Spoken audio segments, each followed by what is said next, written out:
आज हम बात करेंगे एक ऐसे अजूबे की जो आज भी दुनिया को हैरान करता है। वो है गीज़ा का महान पिरामिड। ये इंसानी सोच और मेहनत की एक जीती जागती मिसाल है। जरा सोचिए, 4,500 साल। इतने सालों से ये विशाल ढांचा वहीं खड़ा है। इसने न जाने कितनी गर्मियां, कितने रेतीले तूफान और कुदरत की हर चुनौती का सामना किया है। और इसकी ऊंचाई 147 मीटर, करीब 4,000 सालों तक, पता है, ये दुनिया की सबसे ऊंची मानव निर्मित संरचना थी। अपने समय की एक बेमिसाल इंजीनियरिंग, है ना? इसका वजन सुनकर तो शायद होश ही उड़ जाएं। 60 लाख टन। अगर आज की सबसे ऊंची इमारत बुर्ज खलीफा से इसकी तुलना करें तो उसका वजन तो सिर्फ 5 लाख टन है। मतलब कितना ज्यादा। तो अब सबसे बड़ा सवाल यही उठता है कि भाई ये हुआ कैसे? उस जमाने में न तो कोई क्रेन थी, न बुलडोजर, यहाँ तक कि सामान ढोने के लिए पहियों का भी वैसा इस्तेमाल नहीं होता था। तो चलिए इस विश्लेषण में पिरामिड के इस रहस्य से पर्दा उठाते हैं।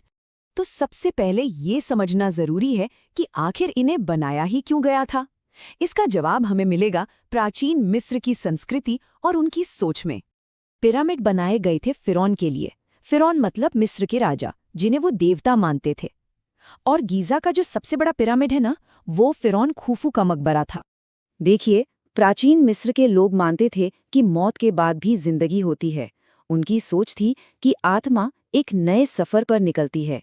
इसीलिए फिरौन को जब दफनाया जाता था तो उनके साथ हर जरूरी चीज रखी जाती थी, खाना, गहने, फर्नीचर और कीमती खजाना, ताकि अगले जीवन में उन्हें कोई कमी ना हो। पिरामिडों के बारे में ना कई कहानियां और गलतफहमियां भी हैं। तो चलिए जरा सच को कल्पना से अलग करते हैं और कुछ आम मिथकों को तोड़ते हैं। अक्सर फिल्मों में क्या दिखाते हैं कि पिरामिड गुलामों ने बनाए जिन्हें कोड़े मारे जाते थे, लेकिन सच ये नहीं है। जो सबूत मिले हैं वो बताते हैं कि इन्हें बनाने वाले कुशल मजदूर थे। उन्हें बाकायदा तनख्वाह मिलती थी, अच्छा खाना मिलता था और इज्जत भी। वो सब मिलकर एक बहुत बड़े नेशनल प्रोजेक्ट पर काम कर रहे थे। और हाँ, समय समय पर कुछ बहुत ही अजीब थियरीज भी सामने आई हैं। जैसे एक अमेरिकन नेता बेन कार्सन ने कहा था कि पिरामिड असल में अनाज रखने के गोदाम थे। लेकिन आज के समय में सभी इतिहासकार एक बात पर पक्के तौर पर सहमत हैं। पिरामिड बिना किसी शक के फिरौन के लिए बनाए गए मकबरे ही थे, कोई पावर प्लांट या अनाज का गोदाम नहीं।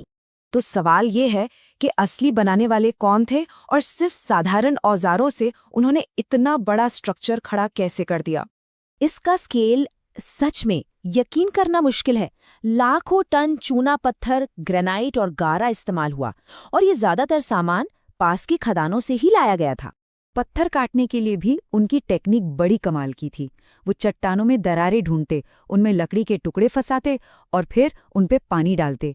जैसे ही लकड़ी पानी सोखकर फूलती, पत्थर टूट जाता। कितना सिंपल पर कितना इफेक्टिव। लेकिन असली चुनौती तो इन भारी भरकम पत्थरों को एक जगह से दूसरी जगह ले जाना और ऊपर चढ़ाना थी। ये वो पहेली है जिसने सदियों से सबको उलझा रखा है। इसका एक अहम सुराग मिला एक पुराने मकबरे में बनी एक पेंटिंग से। उसमें एक आदमी एक भारी स्लेज के आगे रेत पर पानी डालता हुआ दिखाया गया है। बाद में वैज्ञानिकों ने पता लगाया कि अगर रेत पर सही मात्रा में पानी डाला जाए तो फ्रिक्शन यानी घर्षण आधा हो जाता है। इसी गीली रेत की तकनीक की मदद से मजदूर उन भारी पत्थरों को रेगिस्तान में खींच पाते थे। ठीक है, खींच तो लिया, पर पत्थरों को इतनी ऊंचाई तक पहुंचाया कैसे गया? इसके लिए कई थ्योरीज हैं। कुछ कहते हैं कि एक बहुत बड़ा सीधा या घुमावदार रैंप बनाया गया होगा। कुछ का मानना है कि लीवर सिस्टम का इस्तेमाल हुआ होगा। लेकिन असली प्रॉब्लम है टाइम की। ये पूरा काम 20 साल में हुआ। इसका मतलब है कि हर 3 मिनट में एक बड़ा पत्थर अपनी जगह पर रखना पड़ता था। ये स्पीड आज भी एक बहुत बड़ा रहस्य है कि ये कैसे मुमकिन हुआ। बनाने के तरीके के अलावा पिरामिड का डिजाइन भी हैरान करने वाला है। इतना सटीक, ये अपने आप में एक और पहेली है। महान पिरामिड चारों मुख्य दिशाओं उत्तर, दक्षिण, पूर्व, पश्चिम से एकदम सीध में है, और इसमें जो गलती की गुंजाइश है वो 1 डिग्री के 15वें हिस्से से भी कम है।